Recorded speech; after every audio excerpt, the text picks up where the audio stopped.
Why does the world promote faith, which is to say irrationalism? Cui bono? Why doesn't the world promote reason and logic, knowledge and understanding?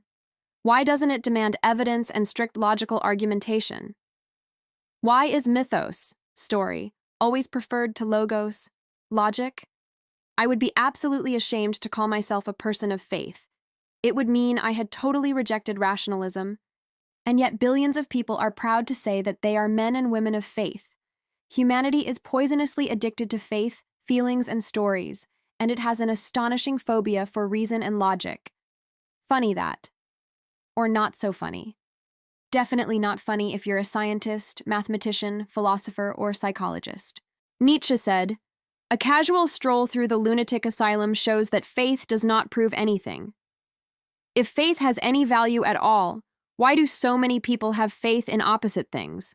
Why are there so many different religions of faith, all totally contradicting each other, yet the faith of each person is proclaimed to be infinitely strong? What is obvious is that the strength of someone's faith is no kind of truth criterion." Thomas Paine said, "Priests and conjurers are of the same trade." George Meredith said, "The man who has no mind of his own lends it to the priests." Every person of faith has allowed a priest to steal his mind. Faith is always faith in lies and gibberish. Denis Diderot said, "Man will never be free until the last king is strangled with the entrails of the last priest." Man will never be free until it is free of religious faith. It is the true evil in our world.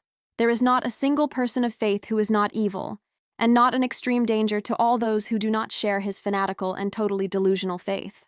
Havelock Ellis said, "The place where optimism most flourishes is the lunatic asylum. Faith is a species of deranged optimism." Ellis said, "Had there been a lunatic asylum in the suburbs of Jerusalem, Jesus Christ would infallibly have been shut up in it at the outset of his public career. That interview with Satan on the pinnacle of the temple would alone have damned him, and everything that happened after could but have confirmed the diagnosis."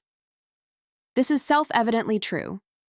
Ellis said, "The whole religious complexion of the modern world is due to the absence, from Jerusalem, of a lunatic asylum. If the world were sane, all people of faith would be safely locked up in lunatic asylums. It's terrifying that they are not."